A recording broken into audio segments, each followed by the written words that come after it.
Hey everyone, welcome back to the channel.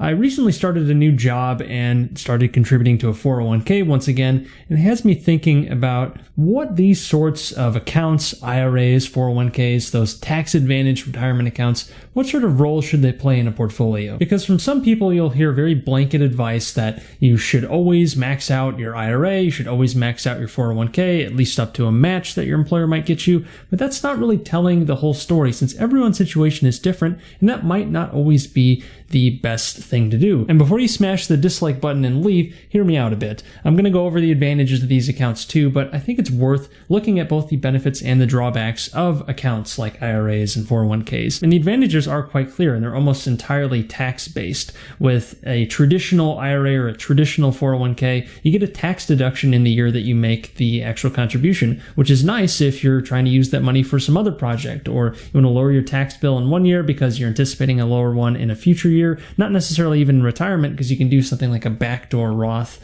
where you actually can move something from a traditional account into a Roth account even if you wouldn't otherwise qualify. That's a little beyond the scope of this video. I have covered the backdoor Roth strategy in greater detail. I'll go ahead and include that video in the description below, but that's one advantage you could have. You get the deduction in this year by using a traditional one of these accounts, or you can use the Roth account. I've mentioned it a few times now. The Roth account's main advantage is that you're putting in post-tax money, and then any growth within that account is tax-free by the time you retire, which can be super powerful, especially if you anticipate having a higher tax bill further down the line, which if you're investing properly and you're constantly feeding this nest egg, I would assume you'd have a greater income in retirement than you would now, at least if you're investing aggressively. But then again, that's not everyone's goal in life to have some massive fortress of assets. Some people do not really care about that. They care about other things, and whatever floats your boat, do that. But this is something to consider. The Roth also arguably makes retirement quite a bit easier to plan for, since you don't have to worry about the tax bill that would come with withdrawing from a traditional account, since the money, like I said, is put in after tax and it's never taxed again. So that is really convenient. But one caveat I should say to all of this is that the government could always change the rules. I'm not saying that's likely or unlikely, but they can do it,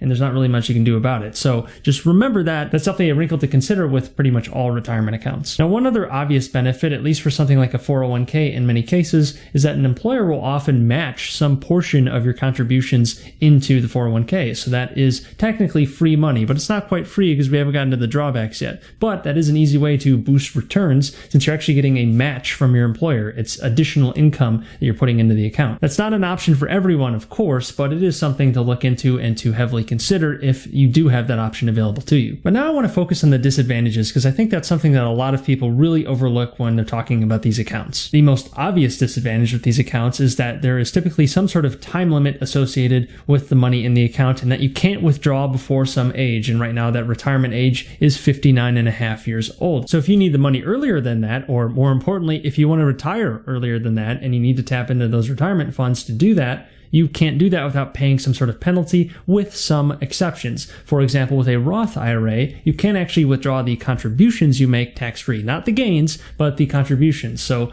that is a nice perk in that it's a little bit more flexible than something like a traditional account, where when you try to withdraw early from a traditional account, you're going to pay taxes on that and a penalty on top of it. And the same goes for withdrawing Roth gains early. You're going to pay a penalty on that too. So it's rarely worth it to pull the funds early, because you're going to be paying such a steep penalty on it, and not to mention those taxes in the case of a traditional account. And you can leverage some of these accounts. For example, with a 401k loan, you can actually take out a loan against your 401k balance and use that money towards some other investment outside of the 401k, but those loans can get kind of expensive, and plus then you're adding more debt and more risk to your underlying nest egg, so you got to be very careful there. There are some other carve-outs for pulling money out early, but that's typically more in an emergency setting, or sometimes for something like buying a first home, but typically your 401k is probably not going to be that huge if you're just buying your first home.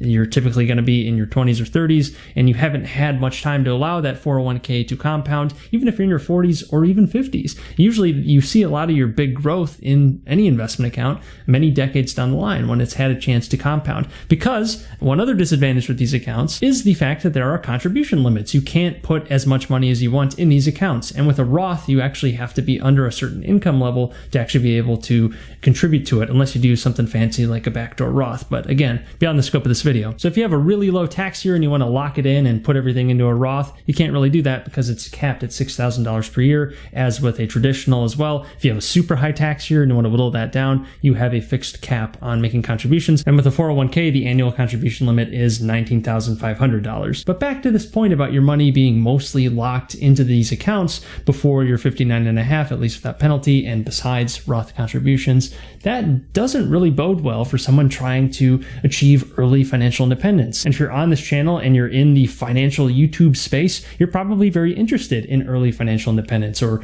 early retirement or otherwise achieving early financial freedom. It's definitely something that's attractive even to someone who loves their current job and doesn't want to leave it. It's always nice to have that extra layer of safety. And when all of your money is in these retirement accounts, you don't have nearly as much flexibility in many cases, whereas if it was not in these accounts, sure, you might not have the same sort of tax advantages, but you have the flexibility, and it's very hard to put a value on that. That's what most of these videos don't talk about. That flexibility is totally up to what your goals are. And if your goals aren't clear on what you're trying to do with that money, you should probably give it some thought, because I'm certainly no financial advisor, and this is up for you to decide. This is something that I'm wrestling with right now that I just started my new job, like I mentioned at the very start of this video. I have more income now that I can then invest, but I'm parking some of it in a 401k right now in an attempt to lower my tax bill. And my thinking is, if all of my investments outside of my 401k and my IRA and those tax advantage accounts that I can't really touch before I'm 59 and a half anyways, if everything else blows up, I'd still have this safety net by the time I reach real retirement age. That's my thinking. But at the same time, I could be making a much larger portfolio outside of those accounts that I could then use now. Sure, I might be paying more taxes on it. My tax bill won't be lowered because of 401k deductions. I won't be able to do something fancy like a backdoor Roth. But then again, I have the access to the money well before I'm 59 and a half. And in many cases, I have a lot more options with what I can do with this money versus something like a 401k where I have to pick the funds that are available to me in that 401k plan. It's usually broad index funds, which are all well and good, but I'm trying to do a lot of real estate investments, which I can leverage that money and then create higher returns than I might otherwise get by just parking something in the stock market. It's obviously a risk-reward trade-off, but the fact of the matter is these same options are not available in the 401k, and that could be hurting me long-term because I won't be getting as high of returns if I know what I'm doing with the money and I can put it into a better investment that's outside of the 401k. So the approach I'm considering taking, and I think I'm going to take, is something like this. By the time I'm 30 years old, I'm 24 right now, I want to have something like $100,000 across all of my tax advantaged accounts. And the thinking is, if I can net something like a 7 or 8% return by the time I retire through all those years, I have a nice sort of backup safety net so that if everything else does fall apart, I'd still have something to fall back on that's pretty significant and could get me through at least a mediocre retirement, if not a pretty decent retirement. This goes to that coasting financial independence idea that I talked about many months back. I'll include that video in the description below. But the idea generally is that you get enough money into your investments early to where you don't actually need to contribute to them after that, and maybe you can scale back your work or whatever, depending on whatever your actual goals are. In this case, I would scale back my investments into those accounts specifically, and I can move the money somewhere else. Because the money is in those accounts, it has time to compound, and the compounding is the coasting part. The money is actually just growing on itself based on whatever investment you put it in, and by the time I reach retirement age, even though I haven't actually contributed anything more past the time I'm 30 or whatever my goal is, then I'd still have enough money by the time I reach retirement. This is that sort of coasting financial independence idea. I'm coasting, I'm not